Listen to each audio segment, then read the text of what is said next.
ਬਾਬਾ ਫਰੀਦ ਇਸ ਤਰ੍ਹਾਂ ਦੇ ਸੂਫੀ ਫਕੀਰਾਂ ਦੇ ਚੋਂ ਇੱਕ ਫਰਾਗ ਦਿਲ, ਰੋਸ਼ਨ ਦਿਮਾਗ ਔਰ ਅਗਾਂਹ ਵਧੂ ਵਿਚਾਰਾਂ ਦੇ ਮਾਲਕ ਸਨ।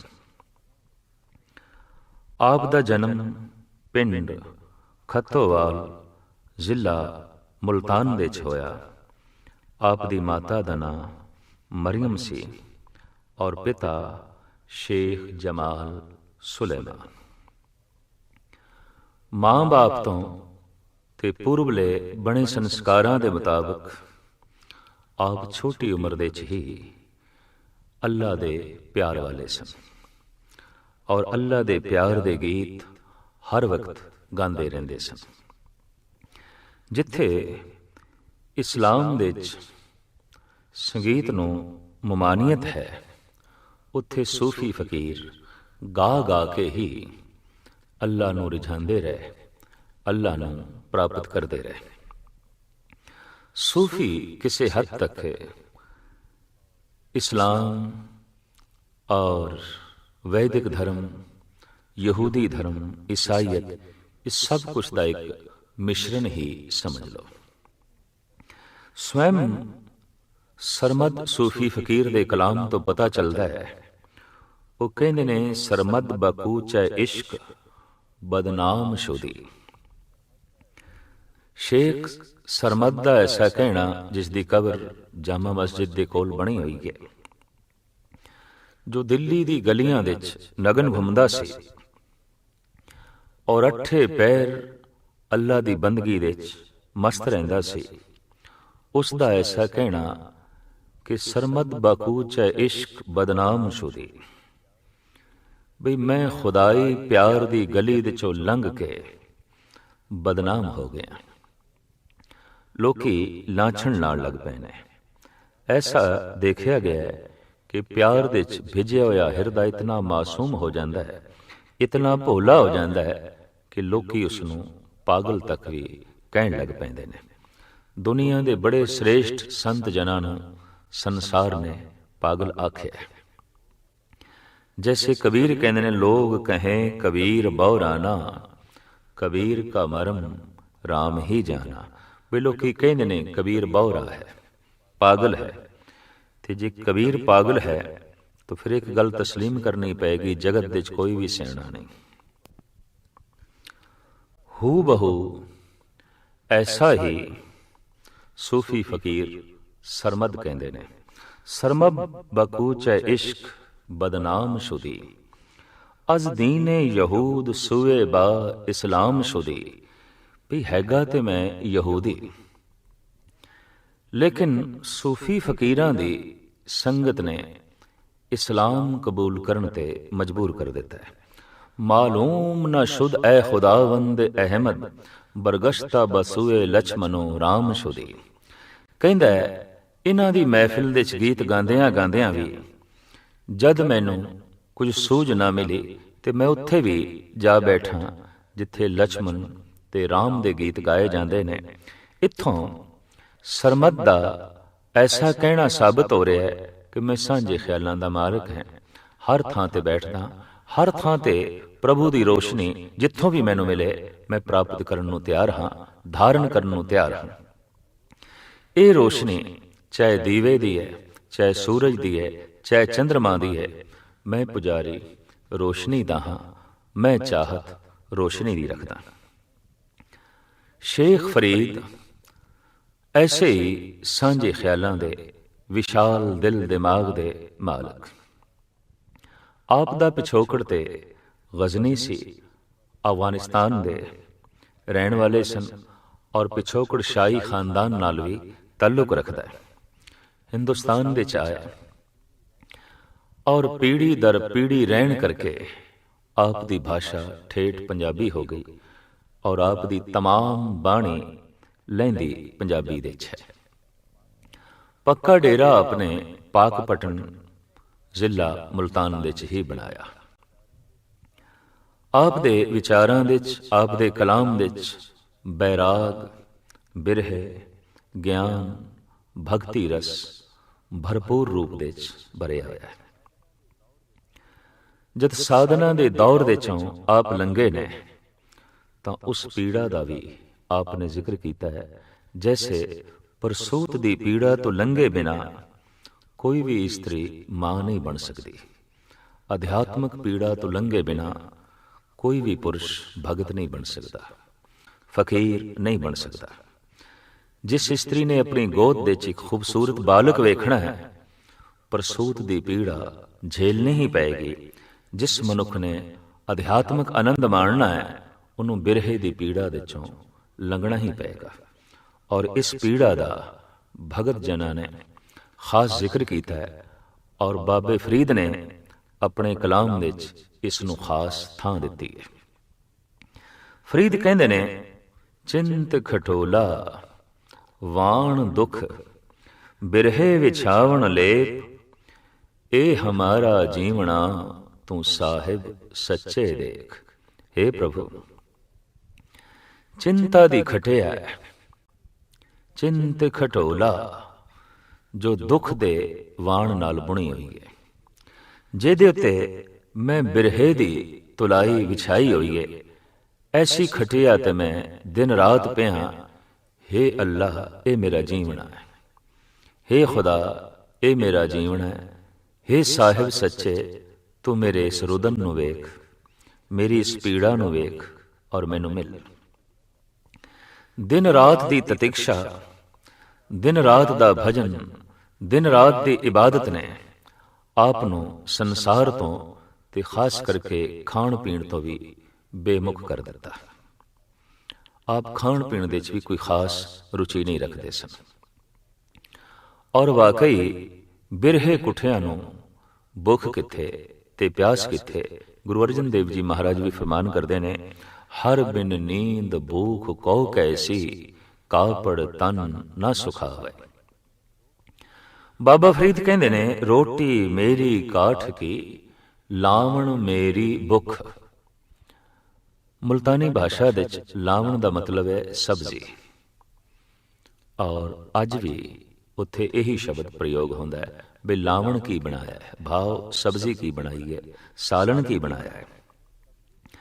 ਤੋ ਬਾਬਾ ਫਰੀਦ ਕਹਿੰਦੇ ਨੇ, ਸਬਜ਼ੀ ਮੇਰੀ ਕੀ ਹੈ, ਲਾਵਣ ਕੀ ਹੈ, ਭੁੱਖ। ਜਦੋਂ ਮੈਨੂੰ ਤੇਜ਼ ਭੁੱਖ ਲੱਗਦੀ ਹੈ, ਮੈਂ ਉਦੋਂ ਹੀ ਖਾਂਦਾ, ਤੇ ਸਵਾਦ ਭੁੱਖ ਦੇ 'ਚ ਹੈ। ਬਾਬੇ ਫਰੀਦ ਦਾ ਇਹ ਕਹਿਣਾ ਭੋਜਨ ਦੇ 'ਚ ਨਹੀਂ ਹੈ, ਭੁੱਖ ਦੇ 'ਚ ਹੈ। ਗੁਰੂ ਨਾਨਕ ਦੇਵ ਜੀ ਮਹਾਰਾਜ ਵੀ ਐਸਾ ਮੰਨਦੇ ਨੇ, ਰੁਪਏ ਕਾਮੇ ਦੋਸਤੀ, ਭੁੱਖੇ ਸਾਦੇ ਗੰਢ। ਭੁੱਖ ਦਾ ਤੇ ਸਵਾਦ ਦਾ ਆਪਸ ਦੇ 'ਚ ਮੇਲ ਹੈ, ਆਪਸ ਦੇ 'ਚ ਗੰਢ ਹੈ।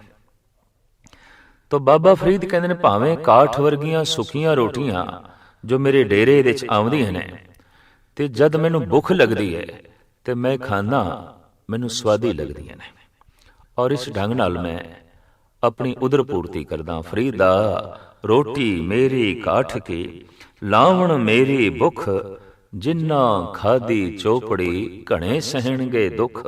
ਭੁੱਖ ਹੈ ਨਹੀਂ ਤੇ ਚੋਪੜੀ ਖਾ ਰਹੇ ਨੇ, ਭੁੱਖ ਹੈ ਨਹੀਂ ਤੇ ਤਰ੍ਹਾਂ ਤਰ੍ਹਾਂ ਦੇ ਪਦਾਰਥ ਖਾ ਰਹੇ ਨੇ। ਬਾਬਾ ਫਰੀਦ ਕਹਿੰਦੇ ਨੇ, ਭੁੱਖ ਤੋਂ ਬਿਨਾਂ ਜੋ ਖਾਣਾ ਹੈ, ਇਹ ਰੋਗਾਂ ਨੂੰ ਜਨਮ ਦੇਣਾ ਹੈ। ਭੁੱਖ ਹੈ ਨਹੀਂ ਤੇ ਜਿਹੜੀ ਇੱਕ ਇੱਕ ਬੁਰਕੀ ਸਰੀਰ ਦੇ ਅੰਦਰ ਜਾ ਰਹੀ ਹੈ, ਇਹਨੇ ਸਰੀਰ ਨੂੰ ਤਾਕਤ ਨਹੀਂ ਦੇਣੀ, ਸਰੀਰ ਨੂੰ ਰੋਗ ਦੇਣੇ ਨੇ।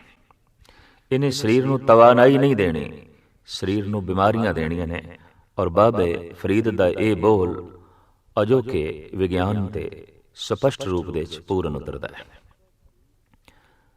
ਆਪ ਦਾ ਸਰੀਰ ਸਹਿਜੇ ਸਹਿਜੇ ਸੁੱਕਦਾ ਗਿਆ, ਹੱਡੀਆਂ ਦੇ ਢਾਂਚੇ ਹੀ ਆਪ ਰਹਿ ਗਏ।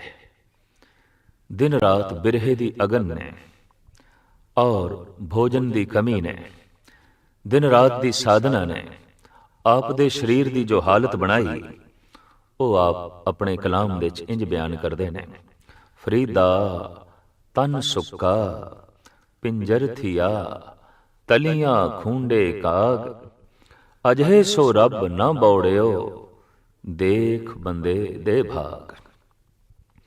ਆਪ ਕਹਿੰਦੇ ਨੇ ਕਿ ਮੈਂ ਸੁੱਕ ਕੇ ਪਿੰਜਰ ਹੋ ਗਿਆ, ਤੇ ਹੁਣ ਹਾਲਾਤ ਇਹ ਨੇ ਕਿ ਉੱਡਦੀਆਂ ਹੋਈਆਂ ਇੱਲਾਂ ਤੇ ਉੱਡਦੇ ਹੋਏ ਕੌਵੇ ਮੈਨੂੰ ਮੁਰਦਾ ਸਮਝ ਲੈਂਦੇ ਨੇ, ਔਰ ਠੂੰਗਾ ਮਾਰਨ ਦੀ ਵੀ ਕੋਸ਼ਿਸ਼ ਕਰਦੇ ਨੇ।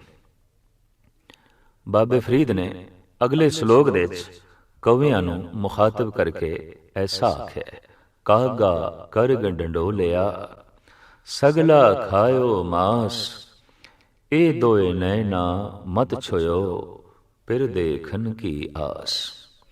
ਕਵੀਆਂ ਨੇ ਜਦ ਠੂੰਗਾ ਮਾਰੀਆਂ ਮੁਰਦਾ ਜਾਣ ਕੇ, ਤੇ ਬਾਬੇ ਫਰੀਦ ਨੇ ਉਹਨਾਂ ਨੂੰ ਰੋਕਿਆ ਨਹੀਂ।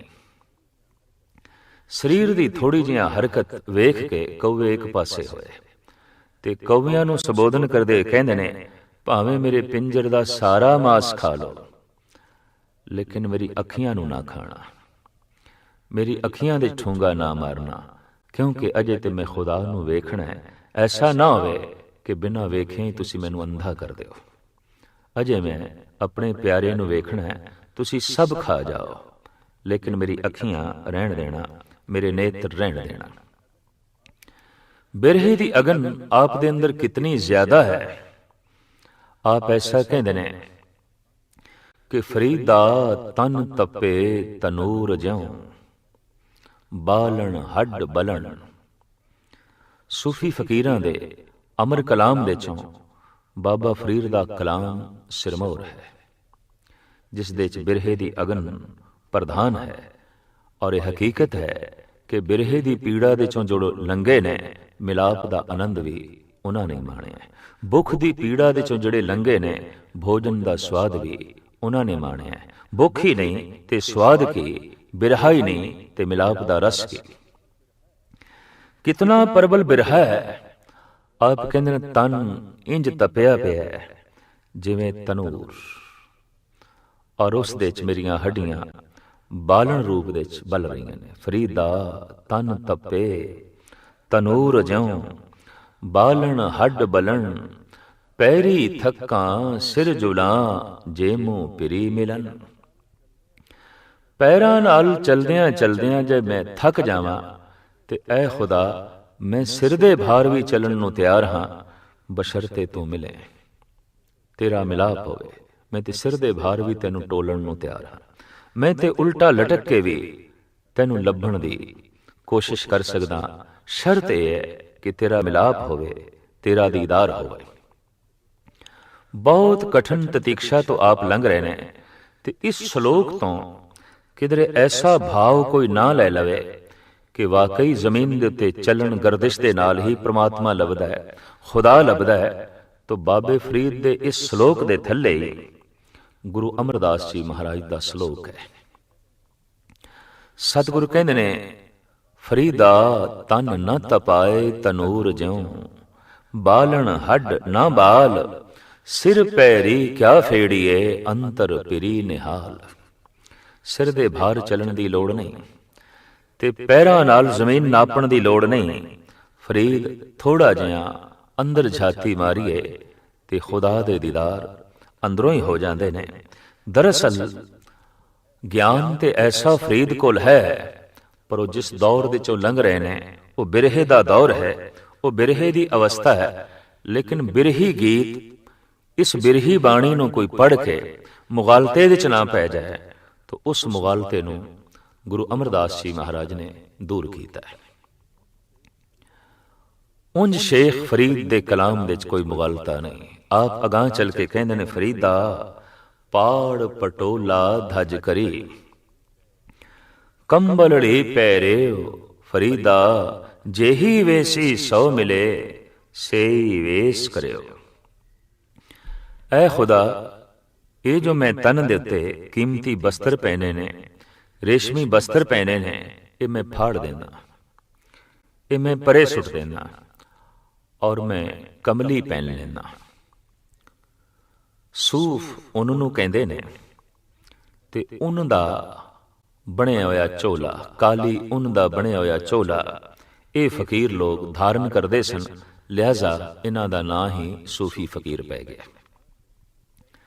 ਹਿੰਦੁਸਤਾਨ ਵਿੱਚ ਸੈਂਕੜੇ ਦੀ ਤਾਦਾਦ ਵਿੱਚ ਸੂਫੀ ਫਕੀਰਾਂ ਦੇ ਅੱਜ ਮਕਬਰੇ ਨੇ, ਤੇ ਚਾਰੋਂ ਪਾਸੇ ਉਹਨਾਂ ਦੇ ਅਮਰ ਕਲਾਮ ਗੂੰਜਦੇ ਪਏ ਨੇ। ਅੱਜ ਵੀ ਉਰਦੂ ਦੀ ਸ਼ਾਇਰੀ ਨੂੰ ਤੇ ਕਵਾਲੀ ਸੰਗੀਤ ਨੂੰ ਅਮੀਰ ਖੁਸਰੋ ਨੇ ਜਨਮ ਦਿੱਤਾ ਹੈ, ਜੋ ਵਾਕਈ ਸੂਫੀਆਂ ਦੀ ਸ਼੍ਰੇਣੀ ਦੇ ਚੋਂ ਇੱਕ ਸਿਰਮੌਰ ਸੂਫੀ ਹੋਏ ਨੇ। ਉਂਝ ਸੂਫ ਦਾ ਮਤਲਬ ਹੈ ਉੱਨ, ਜੋ ਸਰਦੀ ਗਰਮੀ ਉਹਨਾਂ ਦਾ ਹੀ ਚੋਲਾ ਮੋਟਾ ਜਿਹਾ ਧਾਰਨ ਕਰੀ ਫਿਰਦੇ ਸਨ। ਇਸ ਤਰ੍ਹਾਂ ਦੇ ਫਕੀਰਾਂ ਨੂੰ ਦੇਖ ਕੇ ਲੋਕੀ ਕਹਿੰਦੇ ਸਨ ਇਹ ਸੂਫੀ ਨੇ। ਸੂਫੀਆਂ ਦੀ ਤਰਜ਼ ਜ਼ਿੰਦਗੀ ਕੀ ਸੀ? ਗਾ ਕੇ ਅੱਲਾ ਨੂੰ ਰਿਝਾਣਾ, ਨੱਚ ਕੇ ਅੱਲਾ ਨੂੰ ਰਿਝਾਣਾ, ਇਬਾਦਤ ਉੱਚੀ ਉੱਚੀ ਧੁਨ ਨਾਲ ਕਰਨੀ, ਉੱਚੀ ਉੱਚੀ ਆਵਾਜ਼ ਨਾਲ ਕਰਨੀ। ਤਾਂ ਬਾਬਾ ਫਰੀਦ ਵੀ ਉਸੇ ਸ਼੍ਰੇਣੀ ਦੇ ਚੋਂ ਨੇ। ਆਪ ਕਹਿੰਦੇ ਨੇ, ਪਾੜ ਪਟੋਲਾ ਧਜ ਕਰੀ ਕੰਬਲੜੀ ਪਹਿਰਿਓ। ਇਹ ਰੇਸ਼ਮੀ ਕੱਪੜੇ ਮੈਂ ਫਾੜ ਦੇਣਾ ਔਰ ਮੈਂ ਉੱਨ ਦੀ ਕਮਲੀ ਧਾਰਨ ਕਰ ਲੈਣਾ। ਜੇ ਹੀ ਵੇਸੀ ਸੌ ਮਿਲੇ ਸੇਈ ਵੇਸ ਕਰਿਓ। ਐ ਖੁਦਾ, ਤੂੰ ਜਿਸ ਵੇਸ ਵਿੱਚ ਮੈਨੂੰ ਮਿਲੇ ਹੈ, ਮੈਂ ਉਸ ਵੇਸ ਨੂੰ ਧਾਰਨ ਕਰ ਲੈਣਾ, ਮੈਂ ਉਹ ਲਿਬਾਸ ਧਾਰਨ ਕਰ ਲੈਣਾ।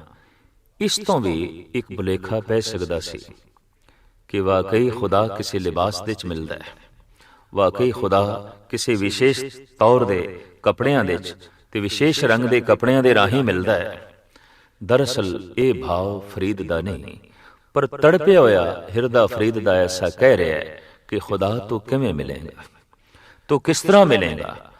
ਉਹਨਾਂ ਦੇ ਸ਼ਲੋਕ ਤੋਂ ਮੁਗਾਲਤਾ ਨਾ ਪਵੇ ਤਾਂ ਇਹਦੇ ਥੱਲੇ ਸਾਹਿਬ ਗੁਰੂ ਨਾਨਕ ਦੇਵ ਜੀ ਮਹਾਰਾਜ ਦਾ ਸ਼ਲੋਕ ਹੈ। ਆਪ ਕਹਿੰਦੇ ਨੇ, ਫਰੀਦਾ ਕਾਹੇ ਪਟੋਲਾ ਪਾੜਤੀ ਕੰਬਲੜੀ ਪਹਿਰਿਓ। ਐ ਫਰੀਦ, ਕਿਉਂ ਤੂੰ ਇਹ ਕੀਮਤੀ ਬਸਤਰ, ਇਹ ਰੇਸ਼ਮੀ ਚੋਲਾ ਫਾੜਦਾ ਹੈ? ਕਿਉਂ ਤੂੰ ਇਸ ਦੀ ਥਾਂ ਤੇ ਸੂਫ ਦੀ ਕਮਲੀ ਧਾਰਨ ਕਰਦਾ ਹੈ? ਫਰੀਦਾ ਕਾਹੇ ਪਟੋਲਾ ਪਾੜਤੀ ਕੰਬਲੜੀ ਪਹਿਰਿਓ। ਨਾਨਕ ਘਰ ਹੀ ਬੈਠਿਆਂ ਸੌ ਮਿਲੇ ਜੇ ਨੀਅਤ ਰਾਸ ਕਰਿਓ। ਨੀਅਤ ਠੀਕ ਹੋਵੇ ਤੇ ਹਰ ਥਾਂ ਤੇ ਖੁਦਾ ਹੈ। ਘਰ ਬੈਠਿਆਂ ਵੀ ਰੱਬ ਮਿਲ ਜਾਂਦਾ ਹੈ, ਭਟਕਣ ਦੀ ਲੋੜ ਹੀ ਨਹੀਂ, ਧੱਕੇ ਖਾਣ ਦੀ ਲੋੜ ਹੀ ਨਹੀਂ। ਪਰਮਾਤਮਾ ਲਿਬਾਸ ਨੂੰ ਨਹੀਂ ਵੇਖਦਾ, ਨੀਅਤ ਨੂੰ ਵੇਖਦਾ ਹੈ। ਗੁਰੂ ਨਾਨਕ ਦੇਵ ਜੀ ਮਹਾਰਾਜ ਇਸ ਸ਼ਲੋਕ ਦੇ ਰਾਹੀਂ ਐਸਾ ਕਹਿ ਰਹੇ ਨੇ। ਪਰਮਾਤਮਾ ਰੂਪ ਨੂੰ ਨਹੀਂ ਵੇਖਦਾ, ਸਰੀਰ ਨੂੰ ਨਹੀਂ ਵੇਖਦਾ, ਜ਼ਮੀਰ ਨੂੰ ਵੇਖਦਾ ਹੈ। ਪਰਮਾਤਮਾ ਸੂਰਤ ਨੂੰ ਨਹੀਂ ਵੇਖਦਾ, ਸੀਰਤ ਨੂੰ ਵੇਖਦਾ ਹੈ। ਪਰਮਾਤਮਾ ਸ਼ਿੰਗਾਰ ਨੂੰ ਨਹੀਂ ਵੇਖਦਾ, ਨੀਅਤ ਨੂੰ ਵੇਖਦਾ ਹੈ। ਇਸ ਦੀ ਨੀਅਤ ਕੀ ਹੈ, ਇਸ ਦੀ ਅੰਤਰ ਸੋਚਣੀ ਕੀ ਹੈ। ਹੋ ਸਕਦਾ ਹੈ ਬਾਹਰੋਂ ਬੰਦਾ ਦਾਨੀ ਪ੍ਰਗਟ ਹੋਵੇ ਪਰ ਉਸ ਦੀ ਨੀਅਤ ਦੇ ਵਿੱਚ ਬੇਈਮਾਨੀ ਹੋਵੇ, ਬਾਹਰੋਂ ਉਹ ਗਿਆਨੀ ਪ੍ਰਗਟ ਹੋਵੇ ਪਰ ਉਸ ਦੀ ਨੀਅਤ ਦੇ ਵਿੱਚ ਕਪਟ ਹੋਵੇ, ਛਲ ਹੋਵੇ। ਜੈਸੇ ਕਿ ਕਬੀਰ ਸਵੈਮ ਕਹਿੰਦੇ ਨੇ ਕਿ ਹਿਰਦੇ ਕਪਟ ਮੁਖ ਗਿਆਨੀ ਝੂਠੇ ਕਹਾਂ ਬਿਲੋਵਸ ਪਾਣੀ। ਹਿਰਦੇ ਦੇ ਵਿੱਚ ਕਪਟ ਰੱਖ ਕੇ ਵੀ ਗਿਆਨ ਦੀ ਗੱਲ ਕੀਤੀ ਜਾ ਸਕਦੀ ਹੈ, ਹਿਰਦੇ 'ਚ ਧੋਖਾ ਰੱਖ ਕੇ ਵੀ ਪ੍ਰੇਮ ਦੀ ਚਰਚਾ ਕੀਤੀ ਜਾ ਸਕਦੀ ਹੈ, ਹਿਰਦੇ ਦੇ ਵਿੱਚ ਅੰਧਕਾਰ ਰੱਖ ਕੇ ਵੀ ਪ੍ਰਕਾਸ਼ ਦੀ ਗੱਲ ਕੀਤੀ ਜਾ ਸਕਦੀ ਹੈ। ਪਦਾਰਥ ਦੀ ਖਿੱਚ ਆਪਣੇ ਹਿਰਦੇ ਦੇ ਵਿੱਚ ਰੱਖ ਕੇ ਪਰਮਾਤਮਾ ਦੀ ਗੱਲ ਕੀਤੀ ਜਾ ਸਕਦੀ ਹੈ। ਔਰ ਐਸੀਆਂ ਗੱਲਾਂ ਸੰਸਾਰ ਦੇ ਵਿੱਚ ਬਕਾਇਦਾ ਰੂਪ ਵਿੱਚ ਹੋ ਰਹੀਆਂ ਨੇ।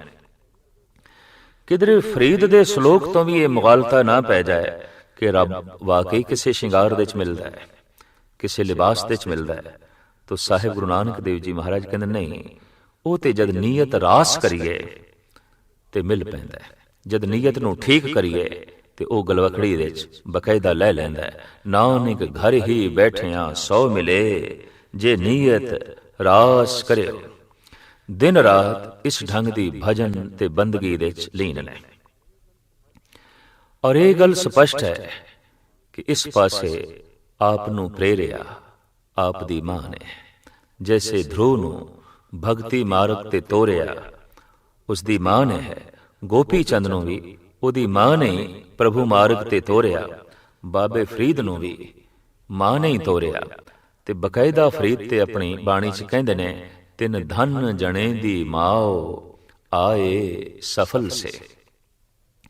ਕਹਿੰਦੇ ਨੇ ਬਾਬਾ ਫਰੀਦ ਜਦ 8 ਸਾਲ ਦੇ ਸਨ, ਬੱਚਿਆਂ ਨਾਲ ਖੇਡਦੇ ਖੇਡਦੇ ਥਕੇ ਹਾਰੇ ਸ਼ਾਮ ਨੂੰ ਜਦ ਘਰ ਆਏ ਤੇ ਮਾਂ ਨੇ ਕਿਹਾ, ਪੁੱਤਰਾ ਕਦੀ ਅੱਲਾ ਨੂੰ ਵੀ ਯਾਦ ਕਰ ਲਿਆ ਕਰ, ਨਮਾਜ਼ ਵੀ ਪੜ੍ਹ ਲਿਆ ਕਰ। ਹਰ ਵਕਤ ਖੇਡਦਾ ਹੀ ਰਹਿਣਾ, ਹਰ ਵਕਤ ਖੇਡਾਂ 'ਚ ਲੀਨ ਰਹਿਣਾ, ਬੰਦਗੀ ਵੀ ਕਰ ਲਿਆ ਕਰ, ਨਮਾਜ਼ ਵੀ ਪੜ੍ਹ ਲਿਆ ਕਰ, ਤਸਬੀਹ ਵੀ ਫੇਰ ਲਿਆ ਕਰ, ਕਦੀ ਬੈਠ ਕੇ ਕੁਰਾਨ ਦੀ ਤਲਾਵਤ ਵੀ ਕਰ ਲਿਆ ਕਰ। ਮਾਸੂਮ ਬਾਲਕ ਨੇ ਭੋਲੇ ਭਾਦ ਚ ਕਿਹਾ, ਮਾਂ ਖੁਦਾ ਕੀ ਦੇਵੇਗਾ। ਮੈਂ ਨਮਾਜ਼ ਪੜ੍ਹਾਂ, ਮੈਂ ਤਸਬੀਹ ਫੇਰਾਂ, ਮੈਂ ਐਸੀ ਮਿਹਨਤ ਕਰਾਂ, ਬਦਲੇ ਦੇ ਚ ਮੈਨੂੰ ਪ੍ਰਾਪਤ ਕੀ ਹੋਵੇਗਾ। ਬੱਚਾ ਲੈਣ ਦੀ ਭਾਸ਼ਾ ਜਾਣਦਾ ਹੈ, ਦੇਣ ਦੀ ਨਹੀਂ। ਇੱਕ ਮਾਸੂਮ ਬੱਚਾ ਖਿਡੌਣੇ ਨਾਲ ਖੇਡ ਰਿਹਾ ਹੋਵੇ ਤੇ ਉਹਨੂੰ ਕਹਿ ਦੋ ਇਹ ਖਿਡੌਣਾ ਜ਼ਰਾ ਥੋੜੀ ਦੇਰ ਲਈ ਦੂਜੇ ਬੱਚੇ ਨੂੰ ਦੇ ਦਿਓ, ਨਹੀਂ ਦੇਗਾ। ਉਹ ਅਜੇ ਲੈਣਾ ਹੀ ਜਾਣਦਾ ਹੈ, ਦੇਣਾ ਨਹੀਂ। ਉਹਦੇ ਕੋਲ ਖਿਡੌਣੇ 4 ਵੀ ਆਉਣਗੇ ਤਾਂ ਵੀ ਉਹ ਇੱਕ ਖਿਡੌਣਾ ਦੂਜੇ ਨੂੰ ਦੇਣ ਨੂੰ ਤਿਆਰ ਨਹੀਂ। ਟੁੱਟ ਜਾਏ ਇਹ ਗੱਲ ਵੱਖਰੀ ਹੈ, ਪਰ ਦੇਣ ਨੂੰ ਉਸ ਵਕਤ ਤਿਆਰ ਨਹੀਂ, ਕਿਉਂਕਿ ਦੇਣ ਦੀ ਇਹ ਜਿਹੜੀ ਰੁਚੀਆਂ ਨੇ ਅਜੇ ਉਸ ਦੇ ਅੰਦਰ ਉਜਾਗਰ ਨਹੀਂ ਹੋਈਆਂ। ਜਿਸ ਮਨੁੱਖ ਦੀ ਜਵਾਨੀ ਅਵਸਥਾ ਦੇ 'ਚ ਵੀ ਤੇ ਬੁਢੇਪੇ ਕਾਲ ਦੇ 'ਚ ਵੀ ਦੇਣ ਦੀਆਂ ਰੁਚੀਆਂ ਨਾ ਪੈਦਾ ਹੋਣ, ਉਸ ਨੂੰ ਧਾਰਮਿਕ ਦੁਨੀਆ 'ਚ ਕਹਿ ਦਿੰਦੇ ਨੇ ਬੱਚਾ ਹੀ ਹੈ ਔਰ ਕੁਛ ਨਹੀਂ। ਤੋ ਬਾਬਾ ਫਰੀਦ ਬੱਚੇ ਨੇ, ਆਪ ਮਾਂ ਨੂੰ ਕਹਿੰਦੇ ਨੇ ਖੁਦਾ ਦੇਵੇਗਾ ਕੀ।